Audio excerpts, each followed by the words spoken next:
2014లో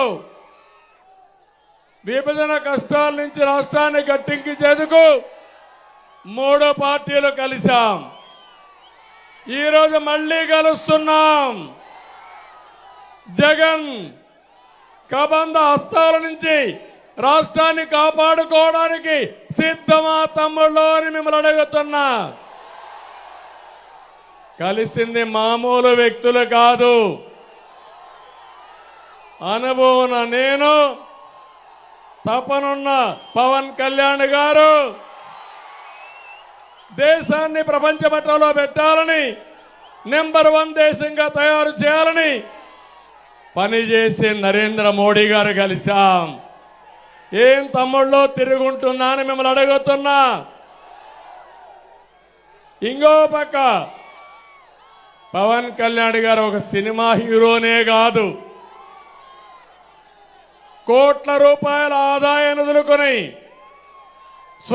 సుఖమైన సినిమా జీవితాన్ని వదులుకొని ప్రజల కోసం నిలబడ్డ నిజమైన hero power star Pawan Kalyan garu. అక్రమాలను ప్రశ్నించడం కోసం పవన్ నిలబడ్డాడు. ప్రజల తరపున గళం వినిపించడం కోసం, ప్రశ్నించడం కోసం నిలబడిన పవన్ కళ్యాణ్ గారిని అభినందించమని మిమ్మల్ని అందరినీ కోరుతున్నా. ఈ క్రమంలో పవన్ కళ్యాణ్ గారి పైన వైసీపీ దారుణంగా వ్యక్తిగత దాడి చేశారు. అయినా అనేక అవమానాలని, దాడుల్ని తట్టుకొని నిలబడినటువంటి పోరాట యోధుడు పవన్ కళ్యాణ్ గారని చెప్పి నేను మీకు తెలియజేస్తున్నా. నేను ఇబ్బందుల్లో ఉన్నప్పుడు బేషరతుగా వచ్చి నా కోసం పనిచేసిన వ్యక్తి పవన్ కళ్యాణ్ గారు. నా జీవితంలో నేను కానీ మా తెలుగుదేశం పార్టీ కానీ మరిచిపోలేమని చెప్పి కూడా నేను మీకు తెలియజేస్తున్నా. చీకటి పాలన అంతం చేసే క్రమంలో ఓటు చీలకూడదని ముందు చెప్పిన వ్యక్తి పవన్ కళ్యాణ్ గారు. అది నిజం చేసిన వ్యక్తి పవన్ కళ్యాణ్ గారు అని చెప్పి కూడా నేను మీకు తెలియజేస్తున్నా. మన సంకల్పానికి కేంద్ర సహకారం అవసరం. ఈరోజు అలాంటి సహకారమే నరేంద్ర మోడీ గారి ద్వారా వస్తుంది. అందరం కలిసి ముందుకు పోతున్నాం. నేను ఒకే ఒక విషయం ఉమ్మడి పశ్చిమ గోదావరి జిల్లాకు విజ్ఞప్తి చేస్తున్నా. 2014లో తెలుగుదేశం బీజేపీ కలిసి పూర్తి మద్దతు ఇచ్చిన వ్యక్తి పవన్ కళ్యాణ్ గారని చెప్పి నేను మీకు తెలియజేస్తున్నా. ఆ రోజు మద్దతు ఇచ్చారు. వెస్ట్ గోదావరిలో 15 సీట్లకు 15 సీట్లు గెలిపించిన ప్రజానీకం మా కళ్ళ ముందర ఉంది. అప్పుడే మొదటిసారి రాధాకృష్ణ కూడా ఎమ్మెల్యే అయ్యాడని విజ్ఞప్తి చేస్తున్నా. ఇప్పుడు జనసేన, పవన్ కళ్యాణ్ గారు, తెలుగుదేశం, బీజేపీ కలిసి వచ్చాం. ఏం తమ్ముళ్ళు వైసీపీకి డిపాజిట్లు వస్తాయా అని మిమ్మల్ని అడుగుతున్నా. రానిస్తారా అని మిమ్మల్ని అడుగుతున్నా. గట్టిగా చెప్పి చప్పట్లు కొట్టి గట్టిగా చెప్పండి రానియ్యమని. ఈరోజు యువత పవర్ చూసా.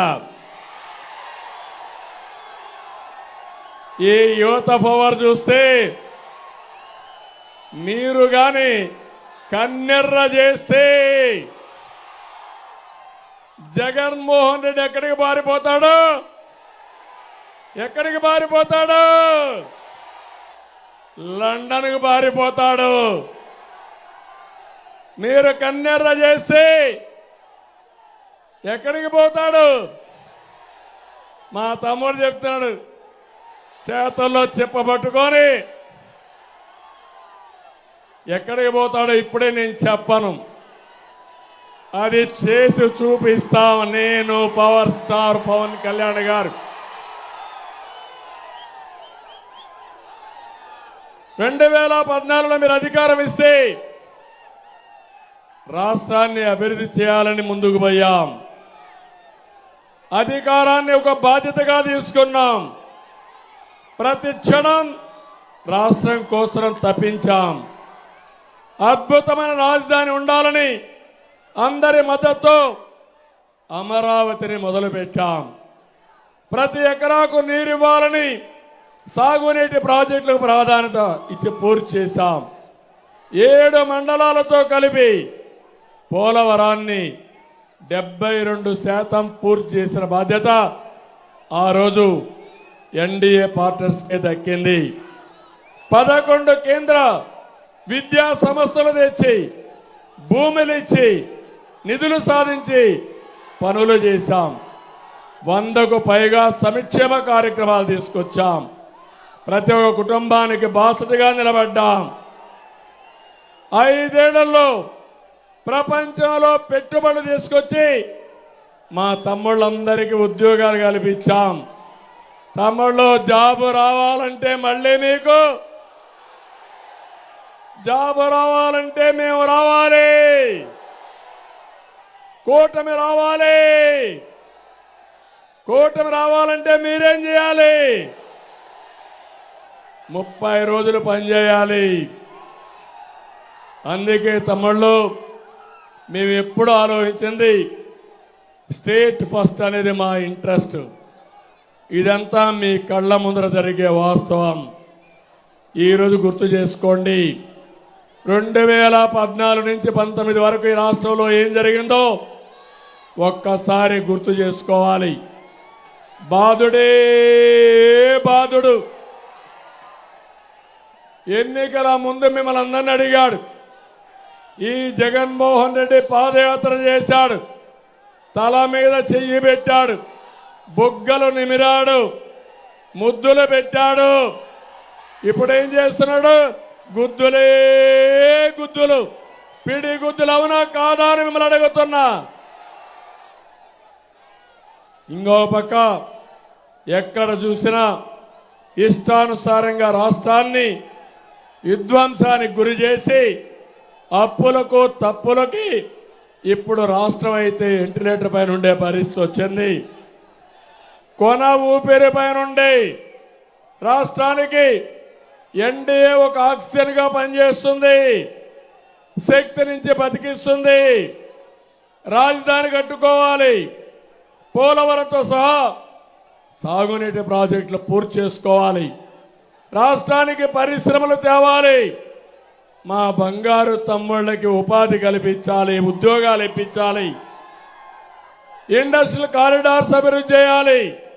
ఇవన్నీ జరగాలంటే కేంద్రం మద్దతు, నరేంద్ర మోడీ గారి సహకారం ఈ రాష్ట్రానికి అవసరం. అప్పుడే శిథిలమైన రాష్ట్రాన్ని మళ్ళీ ఘాటున పెట్టగలుగుతాం. ప్రజలందరూ అర్థం చేసుకోవాలి, ప్రత్యేకంగా యువత అర్థం చేసుకోవాలి.